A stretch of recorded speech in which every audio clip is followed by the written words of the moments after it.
Ananda, when that good person, in cultivating samadhi, has put an end to the formation skandha, the subtle, fleeting fluctuations, the deep, imperceptible, pivotal source, and the common foundation from which all life in the world springs, are suddenly obliterated.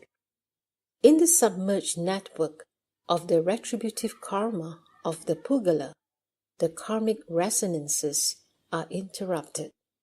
There is about to be a great illumination in the sky of nirvana. It is like gazing east at the cock's final crow to see the light of dawn. The six sense faculties are empty and still. There is no further racing about. Inside and outside, there is a profound brightness. He enters without entering. Fathoming the source of life of the 12 categories of beings throughout the 10 directions, he can contemplate that source without being drawn into any of the categories. He has become identical with the realms of the 10 directions. The light does not fade, and what was hidden before is now revealed. This is the region of the consciousness skandha. If he has become identical with the beaconing masses, he may obliterate the individuality of the 6 gates and succeed in uniting and opening them. Seeing and hearing become linked so that they function interchangeably and purely. The worlds of the 10 directions and his own body and mind are as bright and transparent as Vaidurya.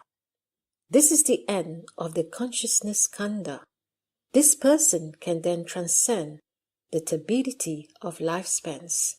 Contemplating the cause of the consciousness skandha, one sees that the negation of existence and the negation of non-existence are both unreal, and that upside-down false thoughts are its source. Ananda, you should know that the good person has thoroughly seen the formation skandha as empty, and he must return consciousness to the source. He has ended production and destruction, but has not yet perfected the subtle wonder of ultimate serenity. He can cause the individual sense faculties of his body to unite and open. He also has a pervasive awareness of all the categories of beings in the 10 directions. Since his awareness is pervasive, he can enter the perfect source. But if he regards what he is returning to as a cause of true permanence and interprets this as a supreme state, he will fall into the error of holding to that cause. Kapila, the Sakyan, with his theory of returning to the truth of the unmanifest, will become his companion. Confused about the bodhi of the Buddhas, he will lose his knowledge and understanding. This is the first state, in which he concludes that there is a place to which to return. Based on the idea that there is something to attain, he strays far from perfect penetration and turns his back on the city of nirvana, thus sowing the seeds of externalism. Further, Ananda, the good person, has thoroughly seen the formation skandha as empty. He has ended production and destruction, but he has not yet perfected the subtle wonder of ultimate serenity. He may regard that to which he is returning as his own body, and may see all beings in the 12 categories throughout space as flowing forth from his body. If he interprets this as a supreme state, he will fall into error of maintaining that he has an ability which he does not really have. Maheshwara, who manifests his boundless body, will become his companion. Confused about the bodhi of the Buddhas, he will lose his knowledge and understanding. This is the second state, in which he draws conclusions about the workings of an ability based on the idea that he has such an ability, he strays far from perfect penetration and turns his back on the city of nirvana, thus sowing the seeds for being born in the heaven of great pride, where the self is considered all-pervading and perfect. Further, the good person has thoroughly seen the formation skandha as empty. He has ended production and destruction, but has not yet perfected the subtle wonder of ultimate serenity. If he regards what he is returning to as a refuge, he will suspect that his body and mind come forth from there, and that all things throughout space in the 10 directions arise from there as well. He will explain that that place from which all things issue forth is the truly permanent body, which is not subject to production and destruction. While still within production and destruction, he prematurely reckons that he abides in permanence. Since he is deluded about non-production, he is also confused about production and destruction. He is sunk in confusion. If he interprets this as a supreme state, he will fall into the error of taking what is not permanent to be permanent. He will speculate that the sovereign God, Ishvaradeva, is his companion. Confused about the Bodhi of the Buddhas, he will lose his knowledge and understanding. This is the third stage, in which he makes a false speculation based on the idea that there is a refuge. He strays far from perfect penetration and turns his back on the city of nirvana, thus sowing the seeds of a distorted view of perfection. Further, the good person has thoroughly seen the formation skandha as empty. He has ended production and destruction, but he has not yet perfected the subtle wonder of ultimate serenity. Based on his idea that there is universal awareness, he formulates a theory that all the plants in the 10 directions are sentient, not different from human beings. He claims that plants can become people, and that when people die, they again become plants in the 10 directions. If he considers this idea of unrestricted, universal awareness to be supreme, he will fall into the error of maintaining that what is not aware has awareness. Vasishta and Sainika, who maintain the idea of comprehensive awareness, will become his companions. Confused about the Bodhi of the Buddhas, he will lose his knowledge and understanding. This is the fourth stage, in which he draws an erroneous conclusion based on the idea that there is a universal awareness. He strays far from perfect penetration and turns his back on the city of nirvana, thus sowing the seeds of a distorted view of awareness. Further, the good person has thoroughly seen the formation skandha as empty.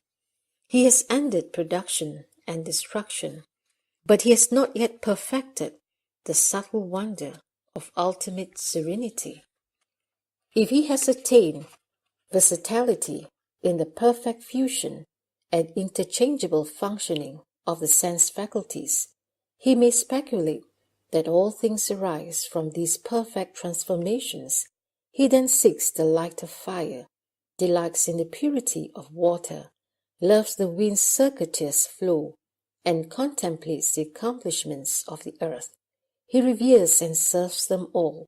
He takes these mundane elements to be a fundamental cause and considers them to be everlasting. He will then fall into the error of taking what is not production to be production. Kashyapa and the Brahmins who seek to transcend birth and death by diligently serving fire and worshipping water will become his companions. Confused about the Bodhi of the Buddhas, he will lose his knowledge and understanding. This is the fifth state, in which he confusedly pursues the elements, setting up a false course that leads to false aspirations based on speculations about his attachment to worship. He strays far from perfect penetration and turns his back on the city of nirvana, thus sowing the seeds of a distorted view of transformation. Further, the good person has thoroughly seen the formation skandha as empty. He has ended production and destruction, but he has not yet perfected the subtle wonder of ultimate serenity. He may speculate that there is an emptiness within the perfect brightness, and based on that, he denies the myriad transformations, taking the eternal cessation as his refuge. If he interprets this as a supreme state, he will fall into the error of taking what is not a refuge to be a refuge. Those abiding in the shunyata of the heaven of neither thought nor non-thought will become his companions. Confused about the bodhi of the Buddhas, he will lose his knowledge and understanding. This is the sixth state, in which he realizes a state of voidness based on the idea of emptiness within the perfect brightness. He strays far from perfect penetration and turns his back on the city of nirvana, thus sowing the seeds of annihilationism. Further, the good person has thoroughly seen the formation skandha as empty. He has ended production and destruction, but he has not yet perfected the subtle wonder of ultimate serenity. In the state of what seems to be perfect permanence, he may bolster his body, hoping to live for a long time in that subtle and perfect condition without dying. If he interprets this as a supreme state, he will fall into the error of being greedy for something unattainable. Asita and those who seek long life will become his companions. Confused about the bodhi of the Buddhas, he will lose his knowledge and understanding. This is the seventh state, in which he sets up the false cause of bolstering and aspires to permanent worldly existence based on his attachment to the life source. He strays far from perfect penetration and turns his back on the city of nirvana, thus sowing the seeds for false thoughts of lengthening life. Further, the good person has thoroughly seen the formation skandha as empty. He has ended production and destruction, but he has not yet perfected the subtle wonder of ultimate serenity. As he contemplates the interconnection of all lives, he wants to hang on to worldly enjoyments and is afraid they will come to an end. Caught up in this thought, he will, by the power of transformation, seat himself in the lotus flower palace, conjure up an abundance of the seven precious things, increase his retinue of beautiful women, and indulge his mind. If he interprets this as a supreme state, he will fall into the error of taking what is not the truth to be the truth. Vignakara will become his companion. Confused about the bodhi of the Buddhas, he will lose his knowledge and understanding. This is the eighth state, in which he decides to indulge in worldly enjoyments based on his wrong thinking. He strays far from the perfect penetration and turns his back on the city of nirvana, thus sowing the seeds for becoming a demon of the heavens. Further, the good person has thoroughly seen the formation skandha as empty. He has ended production and destruction, but he has not yet perfected the subtle wonder of ultimate serenity. In his understanding of life, he distinguishes the subtle and the coarse, and determines the true and the false. but he only seeks a response in the mutual repayment of cause and effect, and he turns his back on the way of purity in the practice of seeing suffering, eliminating accumulation, realizing cessation, and cultivating the way. He dwells in cessation and stops there, making no further progress. If he interprets this as a supreme state, he will fall and become a fixed nature hearer. Unlearned Sanghas and those of overweening pride will become his companions. Confused about the Bodhi of the Buddhas, he will lose his knowledge and understanding. This is the ninth state in which he aspires towards the fruition of cessation, based on perfecting the mind that seeks responses. He strays far from perfect penetration and turns his back on the city of nirvana, thus sowing the seeds for becoming enmeshed in emptiness.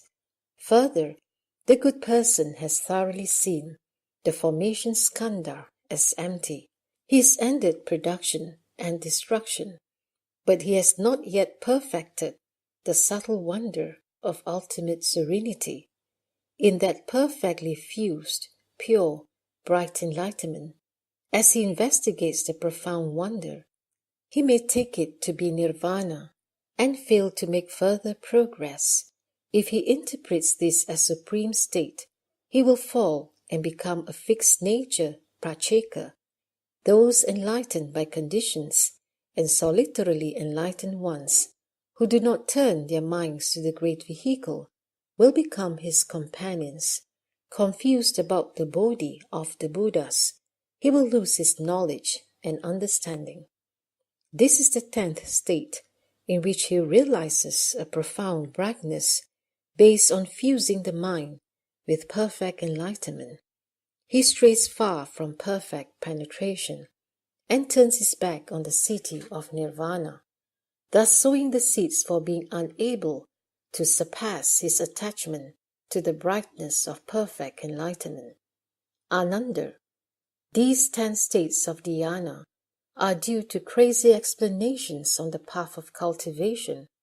Relying on them, the cultivator becomes confused and claims to have attained complete realization before actually having done so.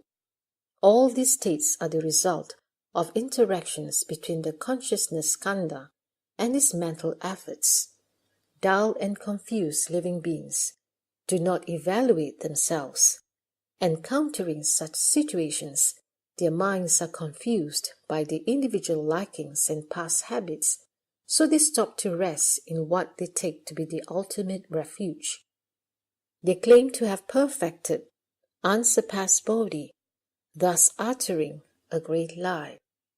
After the karmic retribution, as externalists and deviant demons comes to an end, they will fall into the relentless hells. The sound hearers and those enlightened by conditions cannot make further progress. All of you should cherish the resolve to sustain the way of the Tathagata.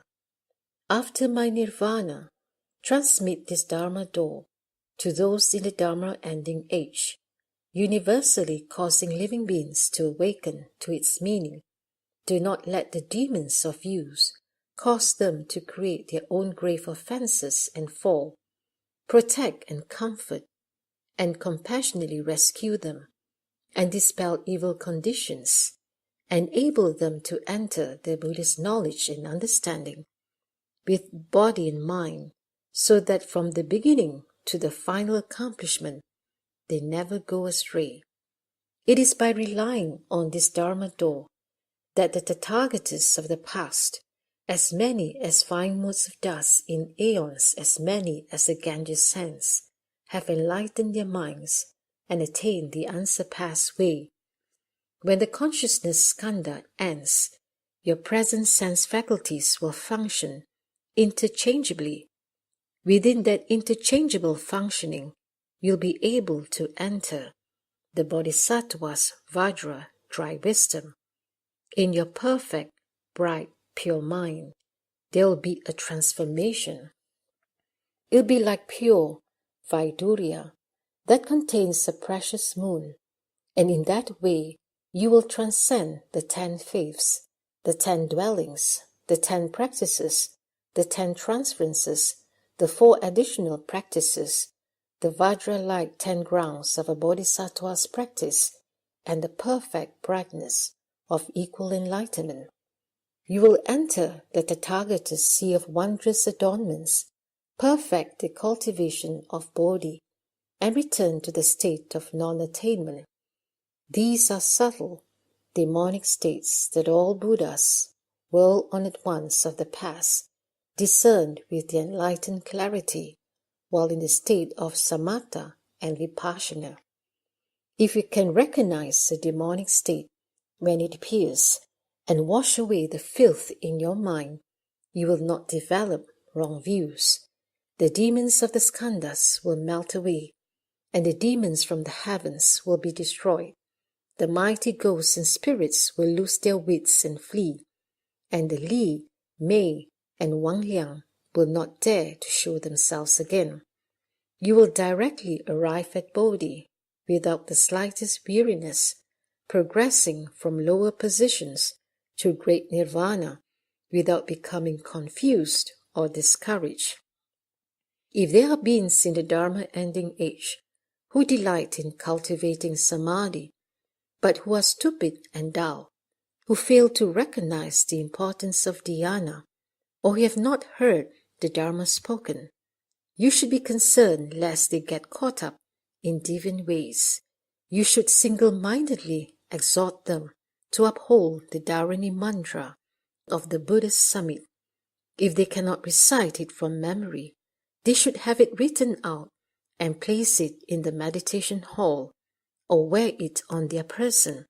Then none of the demons will be able to disturb them. You should revere this final paradigm of ultimate cultivation and progress of the Tathagatas of the 10 directions. Ananda then arose from his seat. Having heard the Buddha's instruction, he bowed and respectfully upheld it, remembering every word and forgetting none.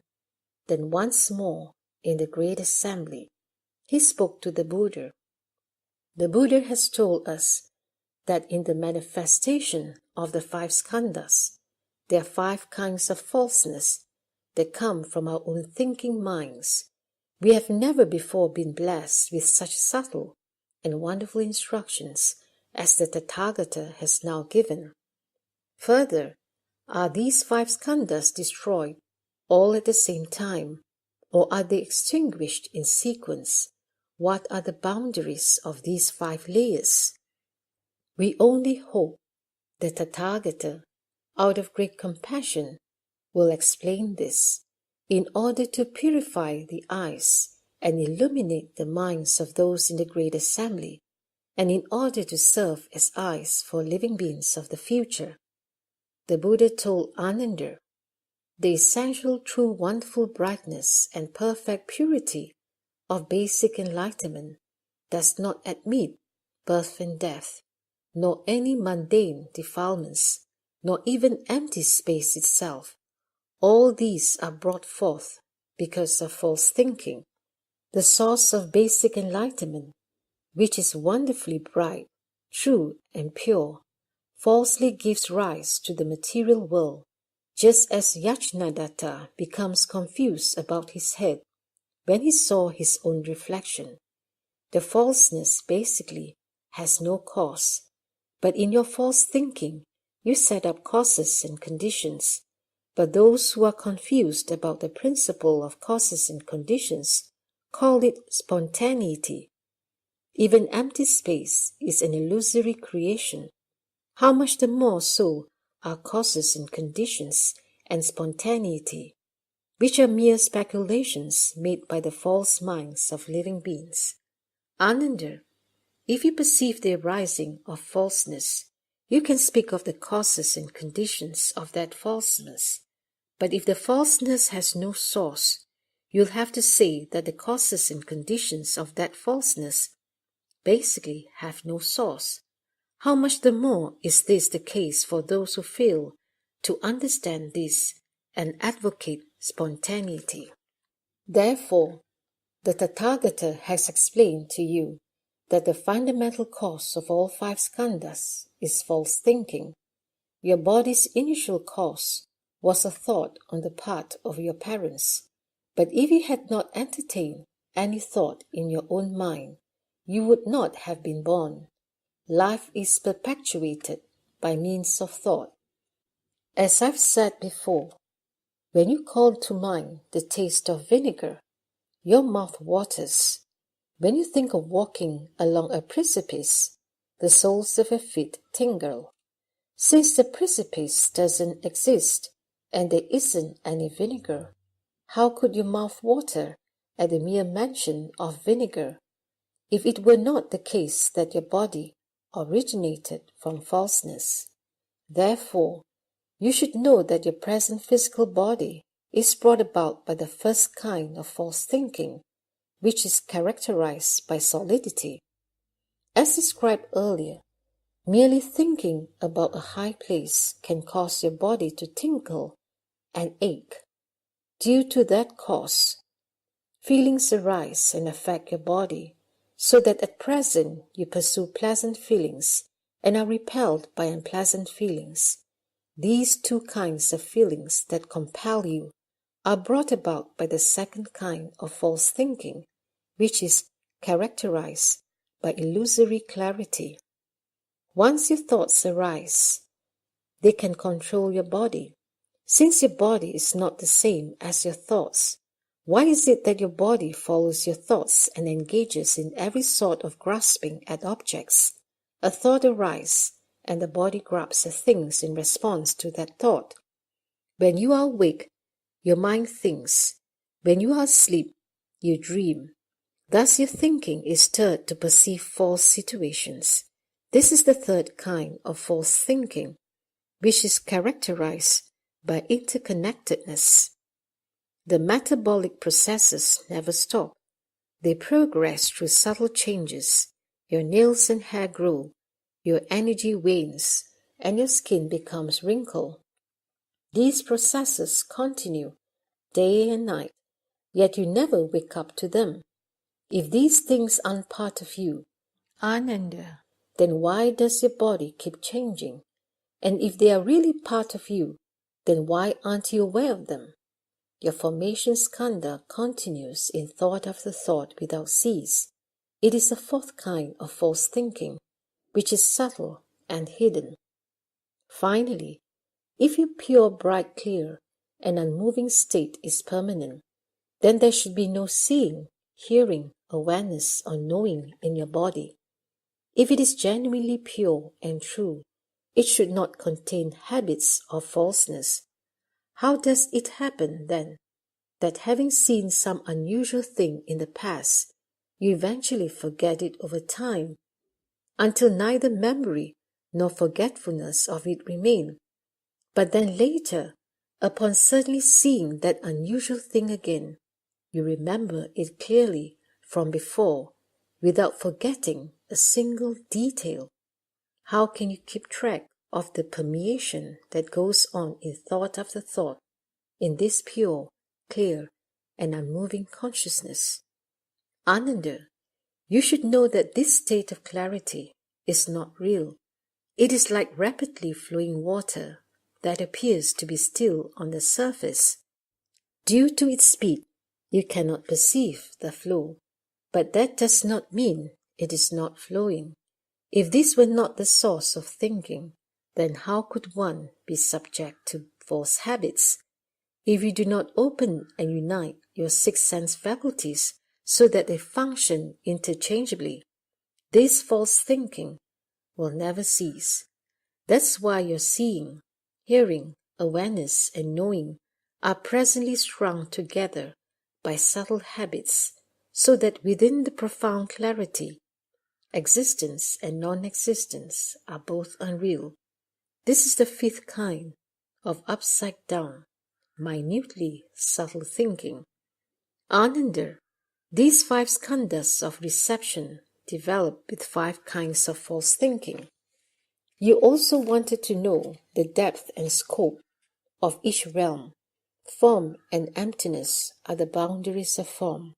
Contact and separation are the boundaries of feeling. Remembering and forgetting are the boundaries of thinking. Destruction and production are the boundaries of formations. Deep purity entering to unite with deep purity belongs to the boundaries of consciousness. At their source, these five skandhas arise in layers. Their arising is due to consciousness, while their cessation begins with the elimination of form. You may have a sudden awakening to the principle, at which point they all simultaneously vanish, but in terms of the specifics, they are eliminated not all at once, but in sequence. I have already shown you the knots tied in the karpasa cloth. What is it that you do not understand that causes you to ask about it again? You should gain a thorough understanding of the origin of this false thinking, and then transmit your understanding to cultivators in the future Dharma ending age. Let them recognize this falseness and naturally give rise to deep disdain for it. Let them know of nirvana, so that you will not linger in the triple realm. Ananda, suppose someone were to fill up all the space in the 10 directions with the 7 precious things, and then present them as an offering to Buddhas as numerous as motes of dust, with his mind set on serving and making offerings to them in thought after thought. Do you think this person would reap many blessings for making such an offering to the Buddhas? Ananda answered, since space is limitless, the precious things will be boundless. In the past, someone gave the Buddha 7 coins and consequently was reborn as a wheel-turning king in his next life. As to this person who now fills up all of space and all the Buddha lands with an offering of precious things that could not be reckoned through endless aeons, how could there be a limit to his blessings? The Buddha told Ananda, all Buddhas, Tathagatas, speak words which are not false. There might be another person who had personally committed the 4 major offenses and the 10 parajikas, so that in an instant he would have to pass through the Avicii hells in this world and other worlds, until he had passed through all the relentless hells in the 10 directions without exception. And yet, if he could explain this Dharma door for just the space of a thought to those in the Dharma ending age who have not yet studied it, his obstacles from offenses would be eradicated in response to that thought, and all the hells where he was to undergo suffering would become lands of peace and bliss. The blessings he would obtain would surpass those of the person previously mentioned by hundreds of thousands of millions of billions of times, indeed, by so many times that no calculations of analogies could express it. Ananda, if living beings are able to recite this sutra and uphold this mantra, I could not describe in endless aeons how great the benefits will be. Rely on the teaching I have spoken. Cultivate in accord with it, and you will directly realize Bodhi without encountering demonic karma. When the Buddha finished speaking the sutra, the bhikshus, bhikshunis, upasakas, upasikas, and all the gods, humans, and asuras in this world, as well as all the bodhisattvas, those of the 2 vehicles, sages, immortals, and pure youths in other directions, and the mighty ghosts and spirits of initial resolve, all felt elated, made obeisance, and withdrew.